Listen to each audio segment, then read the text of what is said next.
Welcome to Wild Pursuits with Cross Trail Outfitters, where we guide the next generation to Christ through the outdoors. Join us around the campfire as we share stories of faith, courage, and adventure. All right, man, we have got something special for all of you guys. What you're about to hear and what you're about to experience here on Wild Pursuits with Cross Trail Outfitters, this is the first time we've ever came from Alaska. If you can't tell, you can look at the background before us. And if you can't tell, we got a big group of young boys and men here. We are just wrapping up our first ever Cross Trail Outfitters Alaska Bear Summer Camp. Now, if that doesn't get you, if it's the term bear in Alaska doesn't get you to want to start listening right now here on Wild Pursuits, I don't know what will. All right, because these boys have been pursuing black bears, grizzly bears. Yes, let me say that again, grizzly bears, right, boys? Yeah. Okay, we've been pursuing grizzly bears and black bears, catching trout, going on glaciers, doing amazing, amazing things. So what we're going to do today is I want to introduce you, Mr. Luke Schmidt over here. Wave, everybody. All right. Luke is our outfitter here at Cross Trail Outfitters here in Alaska, and we did our first ever summer camp. And each one of these boys are all from Alaska, except for got one from Wisconsin. You all know Jonathan from previous podcasts, but we also got Dominic over here. He's all the way from Brazil to come bear hunting this week with his cousins, which that's been exciting too, to have you guys do all of this. So we're going to give you an opportunity today to hear a lot of there I was stories from these boys. But more than anything, I want Luke to kind of get us started. Luke, I've introduced Luke. He's been an outfitter with us now for over 2 years. And I want Luke just to kind of tell briefly, Luke, tell us a little bit. I know you've got a whole amazing story, so I'm going to give another teaser because we're not going to get into that whole story. But there is an amazing podcast we're going to bring to you another day about Luke's story of pretty much God saving his life on the river and how it connected to his wife, how it connected to get him in Alaska, and how now here we are with Cross Trail Outfitters doing what we are doing to this day. So Luke, kind of tell everybody just what your calling, just how God got you here, a brief synopsis of everything, because it is powerful, and the other story is riveting to hear how God's literally saved your life to get you to this point. And people listening and people watching, you're going to see swatting of mosquitoes and all the things that we have here. So don't be surprised if you see all of that. But Luke, tell us a little bit about your calling to CTO and how you kind of got to this point. So when I was about 8 years old, I watched this old Western movie where a big grizzly bear was chasing people around, and it was totally unrealistic, and the bear was huge. It was probably like this fat, overweight circus bear they borrowed for the movie, but it looked really cool. And I asked my dad, like, is that real? And he goes, oh yeah, there's still grizzly bears out there. People still hunt them. And I remember thinking, wow, that's cool, because all the other like adventures that I would hear about, like, the cowboys and I grew up in Texas, so we'd hear about the cattle drives and the old gunfighter days and all these old stories that I would hear that sounded really cool. You'd hear, but that's over with now. We're not doing cattle drives anymore, at least not big ones. Cowboys don't need to carry a 6-shooter to shoot rustlers anymore, so that makes it not exciting. And it's like, well, I could still go out and hunt a grizzly bear someday and have this adventure. And so I remember being like 8 years old thinking, I want to shoot a grizzly bear someday. And then God took me through a bunch of different things in life, and I ended up in camp ministry.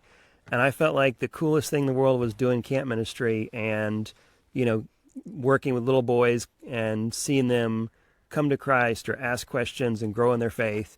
And so I just did camp ministry for years. That's basically all I did. And I totally forgot about the idea of hunting a grizzly bear. And then through some crazy events, I almost died in Canada on a river. We had this trip that was 5 days, and it only took us 11 days to get home, and we ran out of food, and we lost weight, and it was a great story. God brought me to Alaska, and I started hunting grizzly bears. And then we did a summer camp where we hunted bears. Yeah. And so it's really cool how God's brought it full circle, that I was a little guy, I wanted to shoot a grizzly bear, and then I decided there's no way I'm ever going to have the money or the opportunity to go on a grizzly hunt. So I did my camp ministry, and I felt like, that's was God's calling on me, what he wanted me to do. And then through all these crazy situations, I end up in Alaska, and now I'm hunting grizzly bears and doing summer camp at the same time. Yeah. Amen. That's awesome. And I know that's just a short story of how you got here, because there is a riveting story of how God got you here, and just being on the outings and being on the things I've been with you, it's been exciting just to watch you grow, but also watch what God has been doing. And you've got a fine group of young men right here, and I know there's others that aren't here with us that would probably love to be here as well, but God always ordains for who's supposed to be here for such a time as this every time that we ever do a camp anywhere. So I look forward to being able to bring that to our people who are listening in on us, because that story is riveting of what God's done for you, so and through you. So Luke, you've done a great job this week. I want to kind of commend you for that as well. But just been an exciting time to be with you once again, chasing grizzly bears and black bears. People think that's maybe easy coming to Alaska to do that, but it's not, right, boys? It's not. It's not for the faint of heart. You got to not only just be calm and be able to be still, but we're camping here. If I could turn the camera and you could see, I mean, we're all sleeping on the ground in tents, doing it kind of what people might call the rough way. But it's been an amazing way to do it as well. There's something very authentic about that. So, let's start with our guys who harvested their bears. We'll kind of start with their I was stories. We'll start with Jonathan here, and tell part of their I was story. We'll start with the bears stories, and then we'll let anybody else kind of fill in the gaps.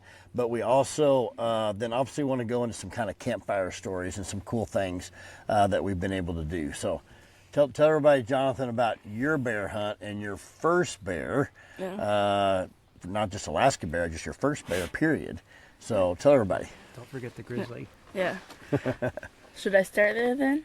Wherever you want. You start wherever you want to, man. So there I was in the bear stand with Luke and Gideon, and we were there for a few hours and didn't see anything, and then I was pretty tired, so I just kind of had my head just like this in the bear stand, and then I just look up, look around, and I'll just go right back down because I was so tired. Go back down to sleeping? Right. Well, no, I couldn't sleep because it's so uncomfortable, but I would just have to lay down. And one of those times when I looked out, I just look over to the woods, and there's this huge, blob running to our bear bait. And I thought it was a moose because I'd never seen a grizzly bear before. Uh-huh. So I thought it was a moose running. So I was just trying to get my phone out, trying to get it on video. And finally he disappears, and then he comes back, just pokes his head out of the bushes where I could see him. You guys probably saw the whole body, and I can only see his head. And Gideon was trying to get the gun up. And because Gideon was the shooter right, at that Gideon. time, right? Yep. Yep. And he was getting the gun up, and for some reason it spooked, and I was paying attention, and it didn't do anything to really spook him, but he noticed and he ran away. And then a few hours later, he come back, and pretty much the exact same thing happened. I got a better look at him, and then getting the gun up, and then he runs away again. And then that was first day of me being the cameraman. So what was it like about you seeing not your first grizzly bear of your life? I know Gideon's he's from Alaska, so he's yeah, whatever. I see grizzly bears, no big deal. But What were you feeling just in that moment? I know you were the camera guy. Gideon's the one that's got to do all the work, but you were the camera guy doing that. I mean, just was your heart pounding even with that? It was pounding. I feel like my heart was pounding more than Gideon's was. And like I had my phone up, and I thought I was gonna see impact when he pulled the trigger. Yeah. I thought I was gonna get to see that, but sadly we didn't. But Yeah. that was awesome. That was awesome. All right, well, Yeah. then now take us to your bear hunt, to Yeah. your harvest. So again, there I was, in the truck with Luke and William and Jonah, and we were on the way to the stand, and it's like a half an hour drive. And while we're there, Luke's just talking. He's like, so when you see a bear, you make sure you know where you aim, right? I'm like, yep. Like, so when you shoot one, not if, when you shoot one, he's gonna make this like howl noise, and then you'll know you got him. Oh, yeah. And so like, okay. And so everybody had a different feeling about that night. And so we get out there, and it was pretty loud to walk out there. Remember, I was like really trying to be quiet with each step, and it still didn't help much. But we get to the stand. I'm trying to settle in. I got the gun. I have it like shouldered already, just sitting there. And after a minute or two, I just set it down. And then I was just like looking around, and all of a sudden Mom just starts slapping my leg. Yeah. And so I look up, and I can't really see him, but there's this one tree, and you can just see black on each side of it. And he's coming to the bear bait. So I get my gun out, and he just walks right behind the barrel, and there's another tree right in his vitals. So I couldn't shoot him yet. And I was waiting, and then he walked out. And I didn't want to shoot him while he was moving, so I was just waiting. Then he did stop for a split second, and I was squeezing the trigger. And then he started walking again, and I didn't get a shot. And for me, I'm like, that's my only chance. I might as well just go home. And that was like, he was as tall as a barrel, and that was first bear, closest I've ever been to a bear too. Yeah, yeah. And so that was exciting. And then a few hours later, we were sitting there, and we're just looking in front, focusing on the bear bait, and I'm just like sitting there, and then Mom's like, did you hear that? I'm like, yeah. There's something behind us, and there's just a little tiny black bear, like right behind us, like 10 yards. Oh, yeah. And That's cool. yeah. I didn't get to see him, though, because I thought I was making too loud, Oh, trying okay. to turn around, because there's a bush in my arm. And so I just turn my head, and in a few minutes, I'm just trying to scout and watch. And then I see him walking away, a ways away. And while he was walking away, we hear another sound in the bush in front of us. And I'm like, well, I could have missed him. He could be him. He could have cut around there, and I could have missed him. So I'm like, I wasn't too excited about it. It was just a little guy. And then a minute, seconds apart, then like bush like shook, and then I'm like, well, there's something in there, because it still could have. Bushes don't just move, right? And like I still kind of thought it was just a little guy, but anyway, I was waiting. Came out the exact same spot that the other one did, except he's coming more at an angle. The other one was coming kind of more towards us, but the same little spot, and so the same tree was in the way, but Mom just like was looking around, and then she started slapping my leg again. So without even looking, I just started getting the gun up, and there he was, same spot, walking through to the bear bait, and that was cool. Like, oh my goodness, I get another chance. Yeah. And he gets up to the bear bait. I'm like, crap, he's in the same spot he was when I couldn't get a shot in the other one. So he took like one step forward. I'm like, this is my only shot. I squeeze the trigger.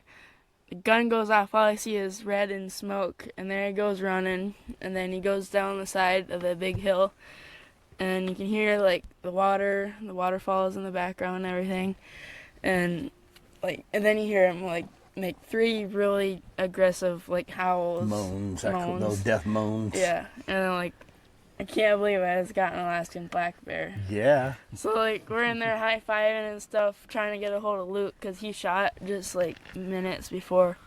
And, well, William. And so... William shot. yeah. So that was cool. It was, like, 10, 20 minutes apart of Yeah. me and William shooting.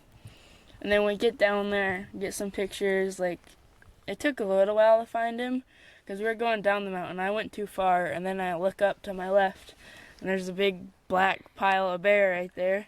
And so then we go up there, take some pictures, and then Luke gets a hold of us, brings a four-wheeler, and it was hard to get him out of there, I'll tell you that. And now people so, need to probably know this because you're telling this amazing story. There's two things that people need to know to kind of put it all in perspective. First of all, this is at 2 in the morning. We're here in Alaska at this time of year in the middle of June like this. I mean, it doesn't get dark at all, and pretty much. And so it's pretty much pulling an all-nighter. These boys have been working hard doing what they're doing to get this done. So they need to know that. And second of all, you keep using mom. People are probably going, mom? What's mom? What mom? Yeah, Jonathan brings his mommy with him to go bear hunting, is what I'm first thinking. but no, just kidding. Kidding, but not kidding. We need to also let everybody know that he was getting guided by his dad, Nathan, over here behind me, who's our Wisconsin outfitter for a couple days, and he's been out, but Nathan couldn't get it done. So let me say, I was out there 3 days. He was only 2. Oh, okay. two of the 3 days. Right. I'm just messing with Nathan. But his mom, Nikki, and my wife, Jennifer, are here with us at camp. A lot of people may want to ask, why are the ladies at camp? They've been here serving and cooking for us all week long and sleeping in the tents at least with our husbands. We get our wives here, which is amazing to have them here. But Nikki can guide and is an avid hunter, and Luke just wanted to bless her with the opportunity to go hunting with Jonathan. And so when he keeps saying mom, it's just a power, and we got all this on video, so we'll get that out for everybody to eventually see too. And it's a powerful story of just that. And to me the video's emotional. To be able to experience that with your mom is a powerful thing in itself. So anyway, I just wanted to kind of put that all in, caveat of all that stuff, for people to understand why we keep saying mom. Yeah. It's not him saying mommy. So all right, go ahead, you can finish up. Okay, so we get some pictures, and he's kind of in a little ravine, so it took me, William, and Jonah, and Luke to pull them all out, and Mom was filming most of the time. And so we were dragging them out, like 1, 2, 3, pull, and we probably did that a few dozen times until we finally got him up where we could get to him with a four-wheeler. Yeah. And so Luke gets a four-wheeler down there, and we didn't think we could do it, but he got it. And then, yeah. Yep. And then we go back, and we go get you guys, and you were sleeping. Well, yeah, that's what we do in the middle of the night if you're not hunting. Yeah. Actually, I think you guys came about 4 in the morning, but I'll tell my part of that story later. But yeah, you came back and got us because you wanted everybody to be a part of that. Yeah. But we found out there's 2 bears down. Nobody believed us either. I know it. I won't say I didn't believe you, but it didn't surprise me. Matter of fact, I did say though right before we all got in the truck, I did say, y'all aren't pulling some 4 a.m. trick on us to get us up out and go run over here, and then you kind of say April Fools or something like that, or that kind of thing. But I could tell by the look in your mom's eyes and in your eyes that this was serious. No, because they kept saying bears, plural. I'm like, what? It's like, yeah, William killed a grizzly. Yeah, if you're listening, now everybody's listening, right? A grizzly bear. So literally within 20 minutes of each other, there's another bear that is down. So William, hand the phone down, or hand the microphone down here to William. Tell your "there I was" story, because now William's a bear killer. He's already killed a black bear, but he's up to be the shooter, because every one of these boys that you see in this video, and if you're just listening to the podcast, everyone that you're hearing from, every one of them got to be a shooter. Everyone was in the blind. Everybody got to be a shooter at one point in time to be able to do that. And it just happens to be, however God chooses to bless. It's just how it works. And everything was perfectly lined up at that moment, again, to kill 2 bears. And they weren't hunting together. You all were separated. And to be able to hear the shots go off and you hear that whole story is pretty pretty riveting in itself. So that is exciting. So Jonathan, congratulations on your first bear of your life, let alone be an Alaskan bear.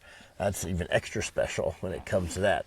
So, all right, this is William here. All right, William, tell everybody, there I was. So there I was, and we were getting in the car, and I just kind of had a feeling that something was going to happen, whether it was Jonathan that got the bear or me.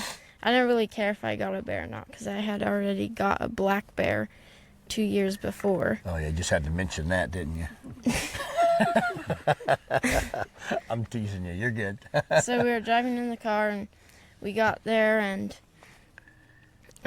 we got all our stuff on, and Jonathan and his mom went to their bear bait, and we started walking for ours, and we got on the bear stand, and we waited for a little, maybe like 2 hours, I don't know.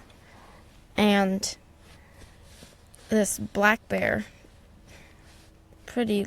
a small black bear, comes, and it kind of peeks its head through the bushes, and I'm getting my gun up and ready to like get it up and shoot if it comes in the right position, and then it looks at us, and then something must have like scared it, or maybe I didn't freeze soon enough or something, and so then it just walks out, and so then we waited for a little bit more, and then we heard another something coming for the bear bait, and I thought it was going to be the black bear.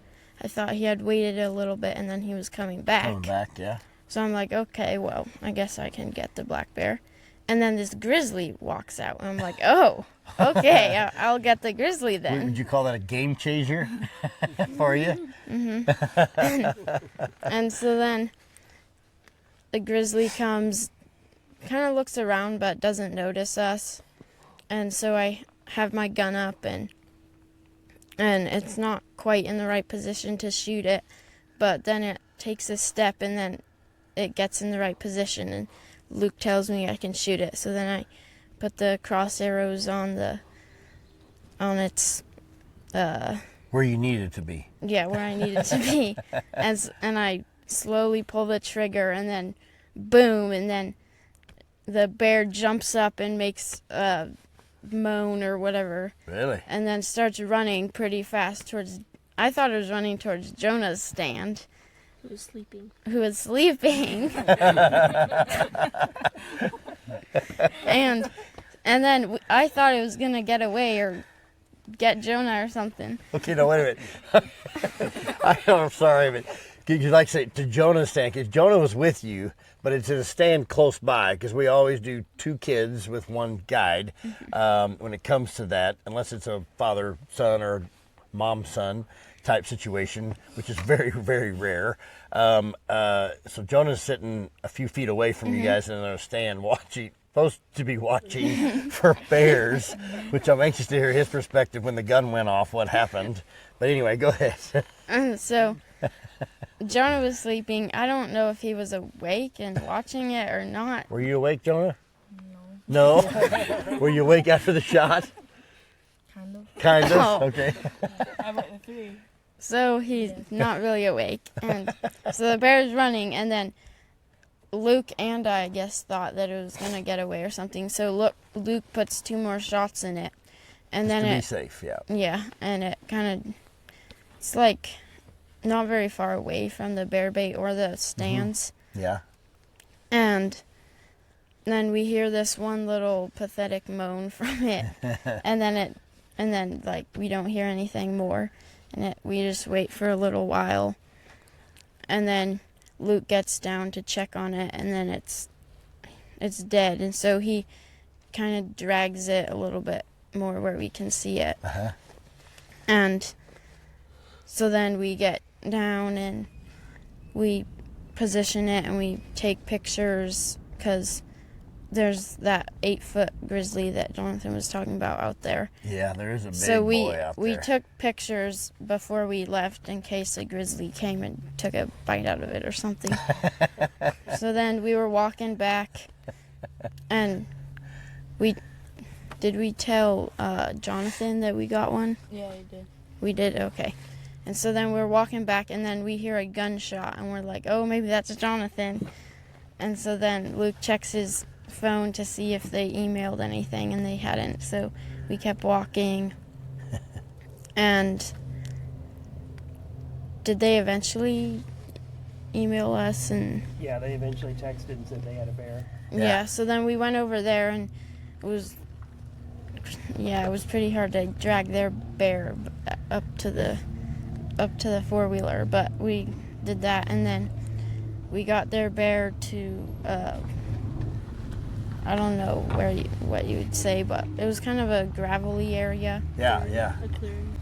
a clearing, and we just positioned it there. And did we take some pictures? We did take some pictures, and so then we went back to the grizzly, and Jonathan and his mom went to get everyone else up.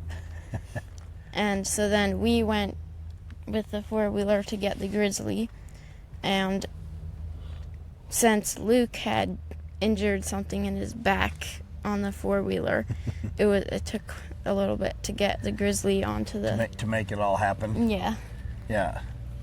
And so then we get it on there, and we drive back and position that thing, and Jonathan and his mom aren't there yet, so we just hunker down on the ground with our rain jackets over us, and we're just sleeping. And just waited for everybody. Yeah, just You took your waited. nap there by a grizzly bear? Yeah. So literally, now, let me get this straight. So at 3 or 4 in the morning, you've got a dead grizzly bear, and you're just laying there taking a nap. Yeah. Really? Yeah. Only in Alaska does that happen. I'm just telling you.